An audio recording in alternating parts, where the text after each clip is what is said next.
Annyeonghaseyo, and welcome back to Vox Terra. Today I'm going to look at a Netflix show, or a show I saw on Netflix, a Korean show called Squid Game.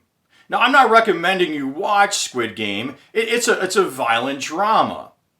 However, it's always interesting to look at any media and any entertainment and start to analyze it a bit for what societal implications it has. But one neat thing about this drama, unlike many other dramas of really any culture, is the acting. The actors are fairly multi-age, ranging all the way to a senior citizen. Now, why do I find that something exciting? Well, our ageism is a real problem in our culture. And I feel that ageism, and by our culture I mean the dominant consumer capitalist culture.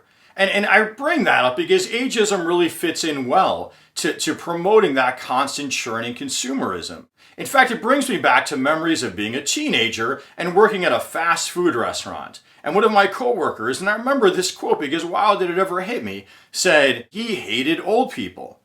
And I said, dude, why would you hate old people? And he said, they're slow and some other stuff. Well, I'm thinking, Frankie, let's call him Frankie. Frankie, we're getting our paycheck regardless of how long they take to place their order. So I don't get why it's aggravating you. Second, we're not going to get younger. Yeah, we're teenagers now, or we were then, but we're not getting younger. So shutting out the voice of older people, it really shuts out a big swath of our society. And I think it's part of that rushing mindset that's really helped get us to just towards this climate crisis. So these actors, the storyline, without being too much of a spoiler here, because this is basically the setup, is you've got a cast of characters who are really down on their luck. And they're under some severe financial stress. Well, the stress comes from various causes. Unable to afford health care. Now, the high cost of medicine and health care will be very familiar to you if you live within the United States. Well, the days of people being excluded for pre-existing conditions in the US of A are behind us thanks to Obamacare, but the same system of private ownership of insurance and hidden fees, etc., not disclosed costs, that's all still there with us in the US of A. And people who can get sick, even if they think they have good insurance, can very quickly find out they don't.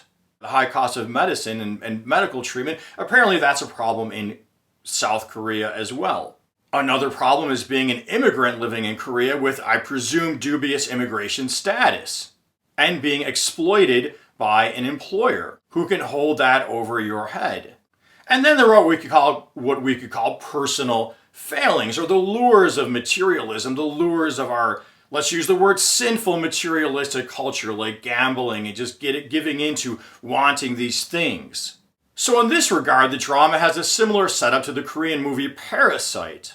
But now, once these characters are whisked away towards the setting for the Squid Game, which I won't tell you too much about that, but I'm going to tell you a little bit about the setting. I need to tell you a bit about the setting to come back to another one of my observations on modern cinema or modern dramas. So they're whisked away to what's going to turn out to be a very violent game, to an isolated setting where they can't reach out to the outside world. Well, this setting, now here's a slight spoiler, but it's only for the very beginning setup again.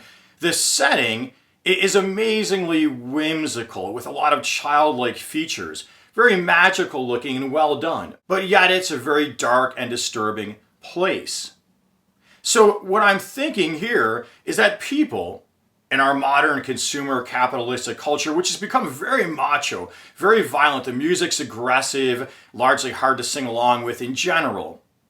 Everything about our culture is valuing speed and machismo, big pickup trucks, etc. So people in general, adults, feel almost embarrassed to admit they long for sweetness and childlike things and just simple magical elements for their entertainment. They're embarrassed to admit that. So these are often reintroduced in media, but given a violent, edgy setting or a violent, edgy twist, so the viewer feels comfortable. Like, oh, it's not that I want to watch some, childlike thing here. No, I'm very mature and tough. I'm just watching this because how weird and edgy and disturbing. You know, and here I think back to Big Lebowski, if you watch that one, where there was this element where the musical, the music dance musical was brought back in a couple scenes with the lead character, but it was brought in as part of a drug-induced hallucination. So again, part of the audience back when Big Lebowski was made, maybe something inside, longs for those older movies that were just song and dance and theater and entertainment, but they don't want to admit that, so that element is brought back as part of an edgy drug hallucination. So that for you is my critique so far of Squid Game. And an interesting critique of our consumeristic capitalist culture that seems to sort of force people into these desperate situations so they have to keep participating in this consumer capitalist culture. Well, hey, I hope you found this video interesting. And if so, please make sure you're subscribed to my channel, you click that notification bell, you're liking, you're commenting, and until next time, 안녕히 계세요, and peace be with you.